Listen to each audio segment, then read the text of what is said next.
Bonsoir les enfants, bonsoir les parents. Ce soir, c'est la nuit de la lecture, et la nuit de la lecture a pour thème relire le monde. Eh bien nous allons relire le monde en faisant une course autour du monde, sur les océans de la planète. L'histoire commence là, et les bateaux vont partir sur les mers en faisant le tour de la Terre, le tour du globe, très loin au sud. Ils vont remonter le long de l'Atlantique et l'histoire se terminera là où elle a commencé, au Sable d'Olonne. Et je ne vous en dis pas plus.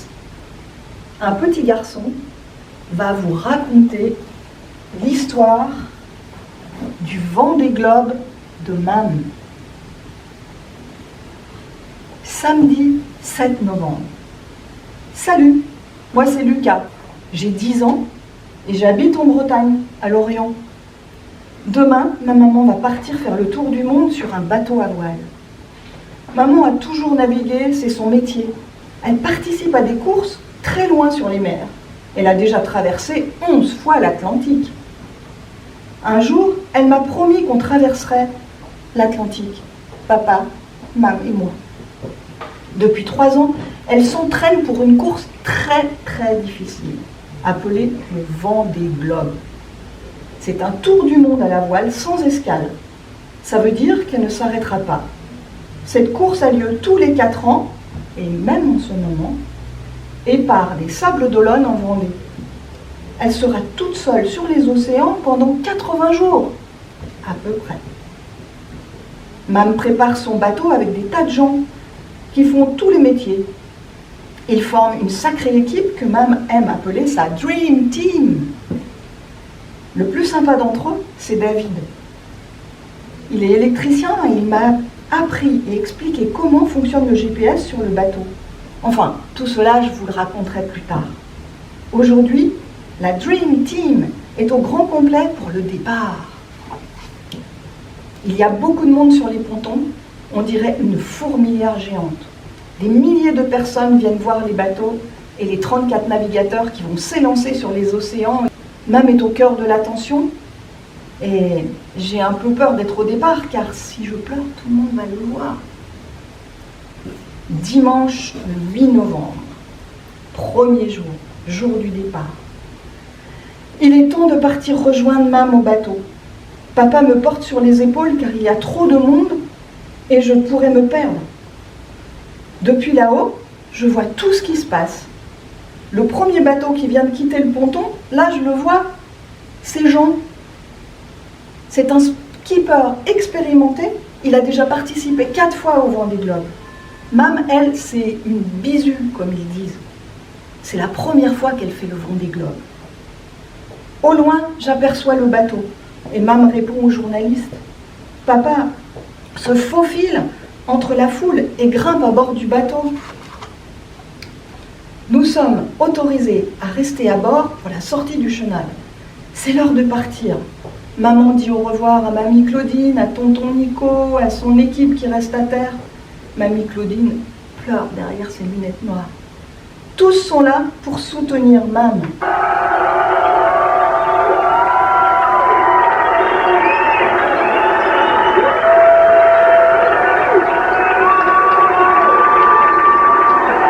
Le bateau prend la direction du large. J'ai de la chance d'être sur le bateau avec elle. J'aimerais que ça ne s'arrête jamais. Maman me prend la main et m'emmène à la proue du bateau. Je comprends mieux l'expression prendre un bain de foule. Je suis très fière, impressionnée par les acclamations et les applaudissements. Tous l'appellent par son prénom pour l'encourager. Juliette, Juliette, Juliette. On dirait une star qui rentre en scène. Les gens la prennent en photo, il y a beaucoup de joie autour de nous. Et pendant quelques minutes, je n'ai plus la boule au ventre. Maman me dit d'être prudent et qu'elle reviendra bientôt.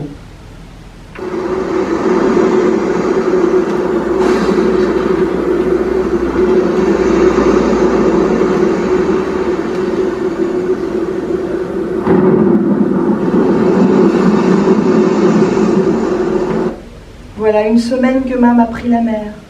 Ce premier week-end sans elle était un peu long. Heureusement, j'ai pu inviter un copain de Titoine à jouer à la maison. Et avec papa, nous avons préparé une bonne raclette pour le dîner. C'est la première de la saison. C'était chouette. J'ai envoyé une photo de raclette à Mam, car elle adore cette spécialité de montagne. Dimanche matin, nous sommes allés nous promener sur le port de l'Orient. Des petits bateaux sortaient pour l'entraînement. Il y avait beaucoup de vent et les bateaux accéléraient. Tout d'un coup. Nous avons aussi pu voir un bateau du Vendée Globe sur le quai. Tiens, bizarre. C'était celui de Marc, un concurrent de Mam. Il a cassé son mât le lendemain du départ. Son équipage a remorqué le bateau, accidenté jusqu'à l'Orient. Mais malheureusement, son mât a cassé. Et sans un mât pour porter les voiles, le bateau ne peut pas avancer.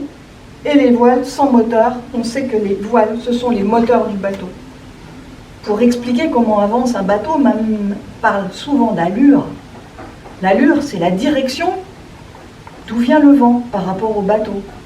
Et il y a plusieurs allures. Le vent debout, quand le vent vient en face. Le vent à 3/4 de face, on appelle ça le trait. Et là, Mam vit penchée sur le bateau. Il y a le vent de travers, quand le vent vient de travers. Et le largue, c'est quand le vent arrive aux 3/4 arrière du bateau. C'est une allure qui va super vite. Et le vent arrière, eh ben, comme son nom l'indique, le vent vient de l'arrière. Et c'est là que Mam peut mettre son spi, vous savez, la grosse bulle de couleur qu'on voit sur les bateaux. Pendant le Vendée Globe, Mam va naviguer sous toutes ses allures.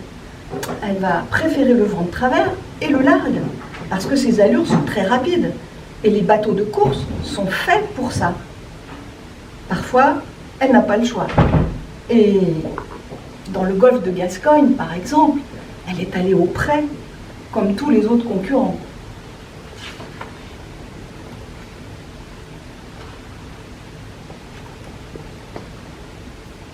Dans le bateau, Mam travaille sur la météo et sur sa stratégie de course.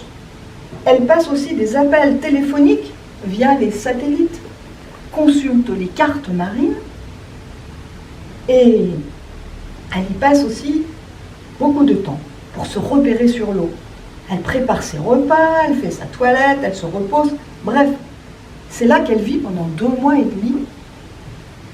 Et elle a tout à portée de main, dans un petit espace de 7 mètres carrés.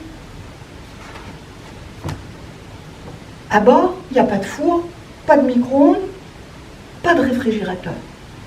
Ça prendrait trop de place. Et ce serait bien trop lourd pour les bateaux de course. Maman a seulement un réchaud à gaz et une bouilloire pour chauffer de l'eau. Heureusement, tous ces plats sont déjà préparés. Chaque jour de course, Mam a un sachet contenant les 3 repas et des petits encas. Les sachets ont été préparés par sa Dream Team et à l'aide d'une diététicienne qui a pensé des repas équilibrés et variés. Si le sachet n'est pas terminé à la fin de la journée, c'est que Mam n'a pas assez mangé et pris de force. C'est pour elle un bon indicateur, car parfois dans le feu de l'action, elle oublie de manger. Avec le stress, la fatigue, l'estomac oublie de dire au cerveau « j'ai faim ». Alors, elle veille à bien terminer tous ses sachets journaliers.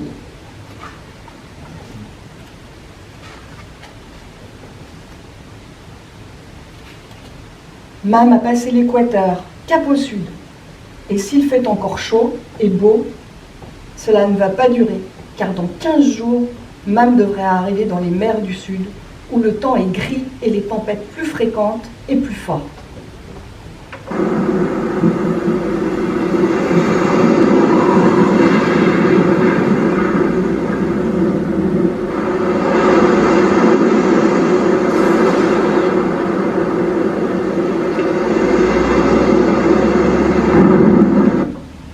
Elle profite donc encore de ces bonnes journées pour prendre des forces et pour dormir au maximum. D'ailleurs, en parlant de dormir, la question la plus fréquente qu'on pose à Mam, et aussi à moi dans les cours de récréation, c'est comment Mam fait-elle pour dormir toute seule sur un bateau lancé en plein milieu de l'océan Atlantique? Eh bien, aujourd'hui, la technologie est d'une grande aide pour les marins.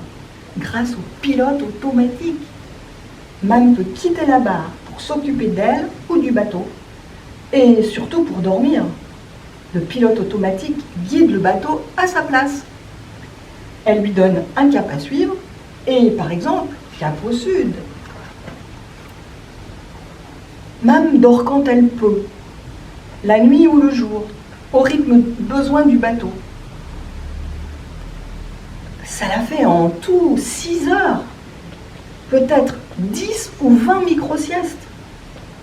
Souvent, elle garde ses bottes aux pieds, sa salopette, elle est prête à intervenir sur le pont du bateau en quelques secondes. Le bateau fait beaucoup de bruit, il tape contre les vagues et les voiles claquent. L'eau frotte sous la coque. Il faut imaginer dormir au cœur d'une machine infernale qui ne s'arrête jamais. Malgré le bruit, Mam ne met jamais de bouchon d'oreille. Pour dormir, car elle doit avoir une oreille attentive pour le bateau. Quand elle se réveille, elle a besoin de quelques secondes pour savoir où elle est. Bon, moi je commence aussi à être fatiguée car aujourd'hui j'ai eu 2 heures de saut en hauteur à l'école et je suis crevée, alors je filme Métro 8. Bonne nuit, à bientôt. Mardi 1er décembre, jour 24. On l'écoute. Mam parle. À l'instant, j'étais devant ma cartographie, en train de télécharger des fichiers pour faire tourner des routages. Et alors, j'adore regarder la carte et mon bateau sur la carte. C'est quand même quelque chose qui concrétise ce voyage. Parce que moi, autour de moi, je vois de l'océan, je vois l'horizon, je vois quasiment jamais de côte. Moi, j'ai pas vu de côte depuis le départ. Hein. Et quand je regarde le bateau sur la carte, ça me fait rêver. Je me dis, waouh, j'ai déjà parcouru toute cette distance. J'ai fait tout l'Atlantique de haut en bas, quasiment. Et là, je m'approche d'une île qui s'appelle Tristan d'Acunha. C'est une nom d'île en fait, dont je ne comprends pas l'histoire. Et je n'ai jamais entendu parler. Des îles complètement perdues, là, au sud de l'Atlantique. Qu'est-ce qu'il y a là-bas? Je me demande bien. Mais en tout cas, ça me fait rêver de passer là, juste à côté. Mam arrive bientôt au cap de Bonne-Espérance, qui se trouve au sud du continent africain. C'est le premier des 3 caps à passer. Les skippers ont déjà parcouru tout l'océan Atlantique. Le cap de Bonne-Espérance marque l'entrée dans l'océan Indien, réputé pour être difficile car il y a beaucoup de tempêtes. Il fait froid et le soleil n'apparaît très peu. À l'école, je suis chaque jour la course sur la cartographie en ligne qui est mise à jour toutes les heures. Mes copains m'ont demandé pourquoi les skippers ne vont pas tout droit et prennent pas le chemin le plus court pour aller au cap de Bonne-Espérance. Et du coup, le week-end dernier, j'ai demandé à Christian, le météorologue, qui a travaillé avec Mam avant la course, de m'expliquer pourquoi les bateaux ne pouvaient pas aller tout droit. Il est question de météo, de stratégie. Mais par exemple, pour faire Paris-Rennes en voiture, c'est plus court en kilomètres en empruntant les petites routes, mais c'est beaucoup plus rapide de prendre l'autoroute parce qu'on peut rouler à 130 km/h au lieu de 80 km/h. Et ben, pour les skippers, c'est pareil. Ils essaient de prendre les autoroutes du vent. Je comprends mieux pourquoi Mam rallonge un peu sa route et j'avais peur que ça soit pour passer plus de temps sur son bateau. Mais en fait, c'est pour aller plus vite et gagner la course. J'espère que ça va marcher. 1 mois que Mam est en mer, et tout va bien à bord de Phileas. Elle a vu un albatros pour la première fois de sa vie. L'albatros est le plus grand oiseau au monde et son envergure peut atteindre 3,70 m. C'est 5 fois plus que l'envergure d'une mouette. La surface de ses ailes lui permet de planer sans effort dans les vents très forts du mer du Sud. Il vit seul ou en petit groupe et mange des calamars et des poissons. C'est un très mauvais plongeur. Il pêche à la surface de la mer et il n'est pas très agile à terre.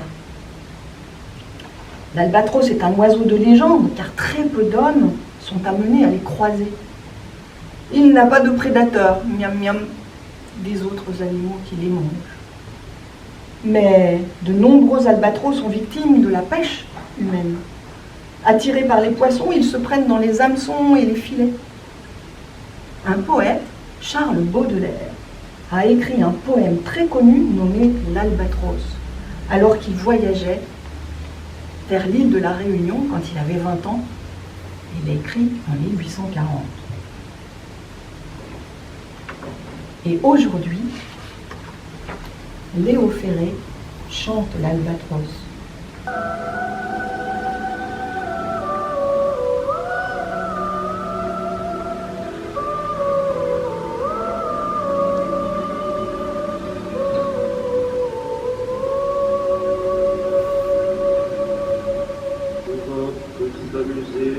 Les hommes d'équipage prennent des albatros face aux oiseaux des nuits qui suivent indolents compagnons de voyage le navire glissant sur des gouttes amères.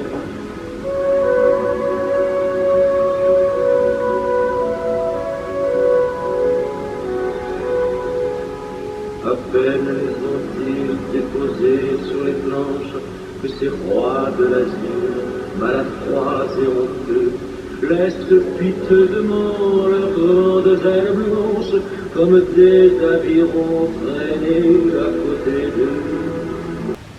25 décembre, jour 48. C'est Noël aujourd'hui.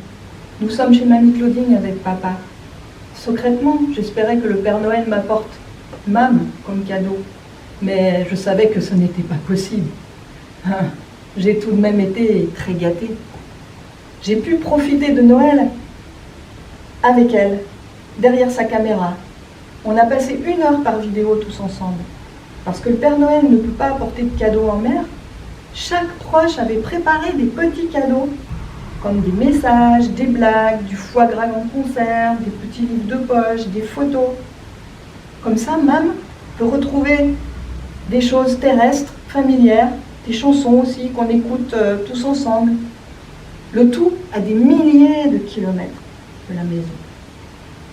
Mon plus beau cadeau, c'était de pouvoir être avec Mam par vidéo pendant presque 1 heure. C'est la magie de Noël et surtout les progrès de la technologie qui peut permettre aux skippers de pouvoir continuer à parler à leur famille et à leurs amis alors qu'ils sont partout sur les océans. Mam est en train de passer le cap Horn. C'est le dernier des 3 caps à passer avant le retour à la maison. L'océan Pacifique et ses violentes tempêtes sont désormais derrière elle. Le plus dur est fait, mais la remontée de l'Atlantique va être longue. Plusieurs semaines encore de navigation. Il ne faut pas baisser la garde. Le Cap Horn, c'est un véritable mythe. Avant qu'on creuse le canal de Panama entre les 2 Amériques, les marins devaient passer par le cap terrible pour relier l'Asie et l'Europe. Un cap très au sud qui se trouve dans les terribles 50e hurlants. La mer est particulièrement mouvementée et énorme et les vents viennent se heurter contre les montagnes de l'Amérique du Sud. C'est un endroit très perturbé qui a coûté la vie à de nombreux marins. Passer le Cap Horn à la voile, c'est comme gravir l'Everest. Seuls les très bons navigateurs peuvent y prétendre. Maman est impressionnée par les vagues. Elles sont souvent très dangereuses dans ce coin du globe. Depuis quelques jours, on se prépare à son arrivée. Il y a déjà 5 skippers qui sont arrivés avant elle. Ils avaient l'air super heureux, mais fatigués. Ce matin, nous nous sommes réveillés de bonne humeur et de bonheur pour aller accueillir Mam. Elle est en 6e position. Et elle est suivie de près par 2 autres concurrents. Il fait très froid. J'ai mis mon ciré, mes bottes et un gros bonnet pour aller sur l'eau. On a embarqué sur un bateau à moteur. J'ai apporté des croissants frais pour Mam. Cela fait presque 3 mois qu'elle n'a pas pu manger quelque chose de frais. Sur le bateau à moteur, on est une dizaine de la famille et de la Dream Team. Paul filme tout avec sa caméra. Je suis super excitée à l'idée de revoir Mam. Et je ne suis pas le seul. Sauf peut-être tonton Nico, qui n'a pas l'air de se sentir très bien. C'est vrai que ça bouge beaucoup sur ces petits bateaux. Ça y est, on arrive au bout du chenal des Sables d'Olonne. Et enfin, j'aperçois au loin les voiles de Mam. Mais son bateau est minuscule. C'est un tout petit point sur l'horizon. Il faut bien plisser les yeux pour pouvoir le voir. Et aussi parce qu'il y a du soleil.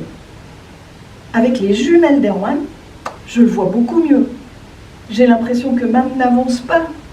On va aller à sa rencontre.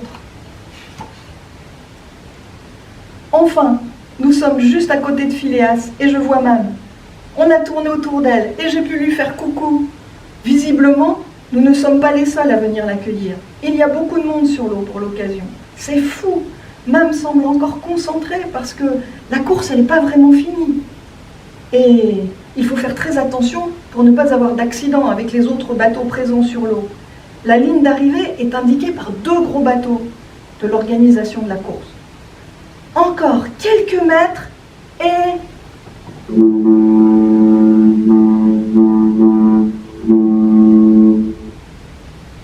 Arrivée de Juliette à 14h22, 17 secondes, après 79 jours de course et 1 heure et 20 minutes. Elle l'a fait. Les bateaux font sonner les cordes de monde. Les gens applaudissent et au loin, on peut voir les quais du chenal se remplir de monde. Le bateau est encore lancé à pleine vitesse. Les membres de la team grimpent à bord pour préparer l'arrivée au port. Nous sommes à moins de 10 mètres. 10 mètres du bateau. Même nous fait des grands signes. Nous pourrons monter à bord quand le bateau sera abrité du chenal. Je suis si contente. J'ai rêvé de ce moment-là pendant des semaines. Et voilà que mon rêve se réalise. Je suis super fière de ma maman. Papa aussi, il semble heureux et il n'arrête pas de crier sa joie.